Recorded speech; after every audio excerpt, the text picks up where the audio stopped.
بانی P T I Imran Khan کو رہا کرنے کا مطالبہ کر دیا۔ سماجی رابطے کے plate form x per P T I کے احتجاج کے حوالے سے ایک خبر کو ری پوسٹ کرتے ہوئے رچرڈ گرینل نے لکھا کہ عمران خان کو رہا کیا جائے۔ بلومبرگ کی یہ خبر تھی، وہ بھی میں پڑھ کے آپ کے سامنے رکھتا ہوں۔ Protesters demanding the release of Pakistan jailed former premier Imran Khan reach the edge of the nation's capital, authorities said late Monday night. اور اس کے اوپر اس کو کوٹ ٹویٹ کرتے ہوئے، بلومبرگ کی خبر کو کوٹ ٹویٹ کرتے ہوئے رچرڈ گرینل نے لکھا تھا ریلیز عمران خان، اور ان کے اس مطالبے پر پاکستان تحریک انصاف کے رہنما زلفی بخاری نے ایکس پر ان کا شکریہ بھی ادا کیا تھا۔ Thank you ambassador Richard Grenell for speaking out,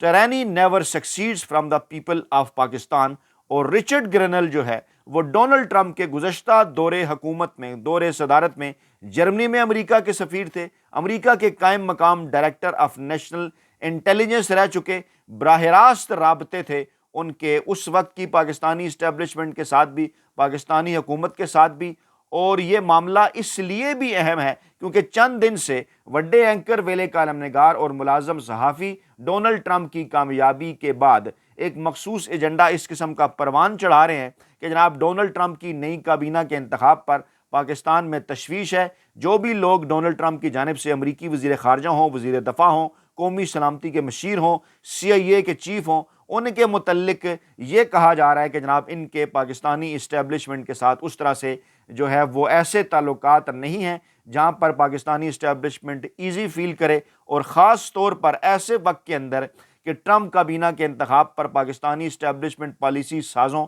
اور یہ جو تھنک ٹینکس ہیں ان میں یہ جو بے چینی بڑھ رہی ہے، اس بے چینی کا براہ راست تعلق جو ہے وہ عمران خان کے ساتھ بھی ہے۔ اعلیٰ حکومتی اور عسکری حکام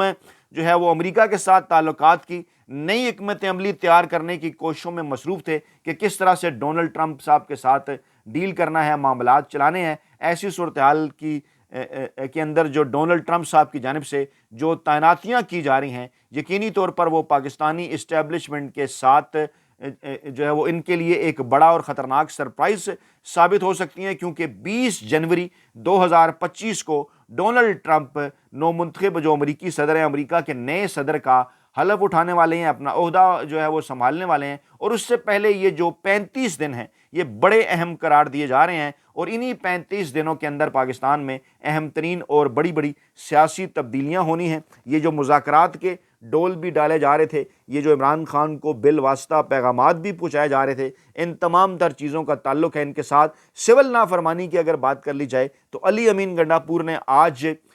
جو ہے وہ ایک بات کی کہ ابھی عمران خان صاحب کی جانب سے جو اعلان کیا گیا تھا سول نافرمانی کی تحریک کا، وہ ہم نے ابھی فی الحال اعلان نہیں کیا، میں نے اعلان نہیں کیا، عمران خان کی جانب سے اعلان کیا گیا ہے۔ جو ہمارے پارٹی قائد ہیں یقینی طور پر ہم ان کی ہدایات کے اوپر عمل کریں گے، لیکن ابھی یہ معاملہ اس طرح واضح نہیں ہے، اس طرح کلیئر نہیں ہے۔ جب اس حوالے سے کلیئر ہدایات آئیں گی تو ہم اس کے اوپر منون عمل کریں گے۔ اور پشاور میں وہ میڈیا سے بات کر رہے تھے، انہوں نے کہا کہ وفاق میں ہماری حکومت نہیں ہے، جس وجہ سے ہمیں مسائل کا سامنا ہے، وفاق سے خیبر پختونخوا کے پیسے لینے میں ہمیں مشکلات ہیں، لے کر رہیں گے۔ کے پی میں کام ہو رہا ہے، ہمارا ریونیو بڑھ رہا ہے، لوگوں کے مسائل حل ہو رہے ہیں۔ آئی ایم ایف کے تحت سب سے بہترین کارکردگی بھی کے پی کی ہے، ہم امن و امان بہتر کرنے پر کام کر رہے ہیں اور دہشت گردی کے خلاف بھی جنگ لڑ رہے ہیں۔ ان کا کہنا تھا کہ جب بھی کوئی تحریک چلتی ہے کے پی کے فرنٹ لائن پر ہوتا ہے۔ سول نافرمانی کا اعلان میں نے نہیں کیا، عمران خان نے کیا، لیکن اس کے باوجود عمران خان جو فیصلہ کریں گے ہم اس پر عمل کریں گے۔ ابھی کیونکہ یہ سول نافرمانی کا معاملہ واضح نہیں ہے، جب کلیئر ہدایات آئیں گی تو دیکھیں گے۔ ابھی تک واضح ہدایات نہیں ہیں کہ سول نافرمانی کی تحریک کیسے چلے گی، کتنے مرحلوں میں چلے گی، اس کا آغاز کیسے ہوگا۔ پھر انہوں نے کہا کہ جتنی مرتبہ ہم خیبر پختونخوا سے اسلام آباد گئے ہیں وہ ہماری تعداد پہلے سے زیادہ بڑی ہے، آنسو گیس ہمارے لیے پرفیوم بن گئی ہے، خوف ہمیں کسی قسم کا نہیں ہے، دوبارہ بھی اگر جانا پڑا تو جائیں گے۔ جب بھی عمران خان یہ بات کریں گے تو ہم ہر صورت جائیں گے۔ افغانستان کے ساتھ تعلقات کے حوالے سے انہوں نے کہا کہ اگر مرکز نے خارجہ پالیسی کو بہتر کرتے ہوئے اس معاملے کے اوپر غور نہ کیا، افغانستان ہمارا پڑوسی ملک ہے، ہم براہ راست بھی افغانستان سے مذاکرات کر سکتے ہیں، اور اگر مرکز نے سٹیپ نہ اٹھایا تو یقینی طور پر ہم یہ مذاکرات جو ہیں یہ براہ راست بھی کریں گے۔ ایک اور بڑی ڈیولپمنٹ ہے جناب، صوبہ سندھ کے اندر تو 25 اور 26 اور 27 دسمبر کی چھٹیاں دی گئی تھیں، جس میں جو ہے وہ جناب علی 25 دسمبر جو ہے اس کو جو ہے وہ ڈیفینیٹلی وہ یوم قائد ہے، پھر 26 دسمبر، پھر 27 دسمبر، اس کے بعد پھر ایک 16 دسمبر کی چھٹی بھی دی گئی، اور اس کے بعد پھر لاہور کے اندر یہ چھٹی دی گئی 16 دسمبر کی، اس کے بعد پھر راولپنڈی کے اندر دی گئی، اب سے تھوڑی دیر پہلے اسلام آباد میں بھی 16 دسمبر کی عام تعطیل کا اعلان جو ہے وہ کر دیا گیا ہے۔ 16 دسمبر کیوں جو ہے وہ مشہور ہے؟ اس دن جو ہے وہ پاکستانی تاریخ کا المناک واقعہ مشرقی پاکستان علیحدہ ہوا، لیکن بعد میں پھر جو ہے وہ 16 دسمبر کو ایک واقعہ جو ہے وہ پشاور میں APS اسکول کا بھی ہو گیا، اور اس حوالے سے اس کو یاد کیا جانے لگا۔ لیکن اب جب کہ آج 15 دسمبر کو پاکستان تحریک انصاف یوم شہداء جو ہے وہ پورے پاکستان کے اندر منا رہی ہے، یہ جو عام تعطیل ہے اس کا اعلان کیا گیا، ٹی وی چینلز اس کو لنک کر رہے ہیں کہ یہ جناب APS کے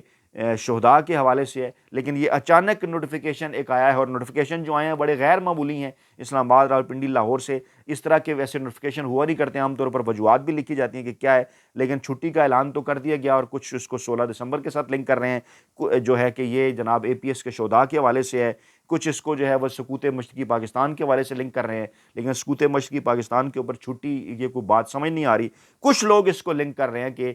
پاکستان تحریک انصاف نے یہ جو یوم شہداء بنایا ہے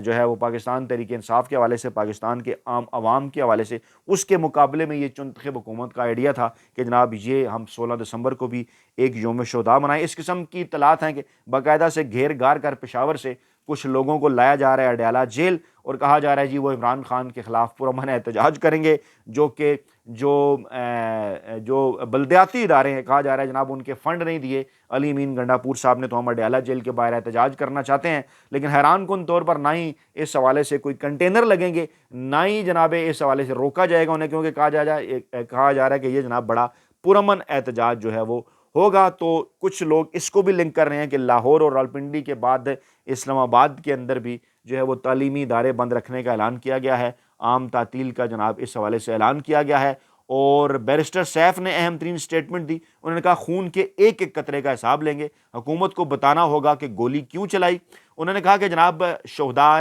ڈی چوک کو خراج عقیدت پیش کرنے کے لیے پورے ملک کے اندر دعائیہ تقریبات منعقد کی جا رہی ہیں، آج شہداء کے خون کا حساب لینے کا عزم کیا جائے گا، اور شہداء کے خون کے ایک ایک قطرے کا حساب لیا جائے گا۔ جعلی حکومت کو جواب دینا ہوگا کہ گولی کیوں چلائی، نہتے کارکنوں کا خون رائے گاں نہیں جائے گا، معصوم کارکنوں کا خون بہانا شریف خاندان کا وتیرہ بن چکا ہے، ماڈل ٹاؤن میں حاملہ خواتین پر سیدھی گولیاں چلائی گئیں، ہر دور میں اپنے اقتدار کو طول دینے کے لیے معصوم شہریوں کا خون بہایا گیا، اور نہتے کارکنوں کا خون ملک میں آئین اور قانون کی بحالی کا پیش خیمہ ثابت ہوگا۔ اسی طرح سے جناب بڑی خبریں جو ہیں وہ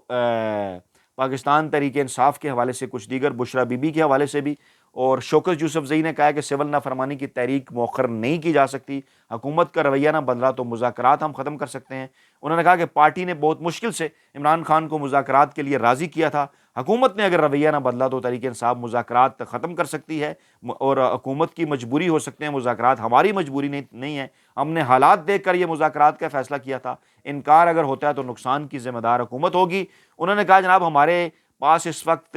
اس کے علاوہ کوئی راستہ نہیں ہے، تمام تر راستے ہمارے بند کر دیے گئے ہیں، پارلیمان کے اندر بھی، عدالتوں کے اندر بھی، اور ہمیں کہا تو ہے محمود خان چکزئی نے کہ اس تحریک کو ملتوی کریں، لیکن ہمارے پاس فی الحال کوئی راستہ نہیں ہے، اور عمران خان اس حوالے سے جو جناب ہمیں جو ہے وہ اس حوالے سے احکامات دیں گے اس کے اوپر عمل ہوگا۔ عطا طاہر نے پھر ایک بار اس قسم کا بھونڈا دعویٰ کیا کہ بشرا بی بی نے علی امین گنڈا پور کے اوپر جو ہے وہ پتھراؤ کرایا۔ ان کا آج بھی اسی قسم کی تھیوری ہے کہ اپنے بڑے اینکروں، ویلے کرم نگاروں، ملازم صحافیوں کو استعمال کرتے ہوئے، میڈیا کو استعمال کرتے ہوئے جناب پاکستان تحریک انصاف کے اندر کنفیوژن جو ہے وہ پھیلائی جائے۔ کبھی رانا ثناء اللہ جیسے صاحبان پاکستان تحریک انصاف کے سوشل میڈیا کے خلاف بڑا چیختے چلاتے ہیں کہ جناب وہاں سے جھوٹی خبریں آ رہی ہیں، کبھی سعید غنی صاحب جیسے لوگ اچانک اود کے سامنے آتے ہیں اور بات کرتے ہیں کہ عمران خان جو ہیں وہ تمام مسائل کی جڑ ہے، کیونکہ انہیں اچھی طرح سے اس بات کا اندازہ ہے، چاہے پاکستان کا مافیا ہو، ہینڈلرز ہوں، سہولت کار ہوں، اداروں کے اندر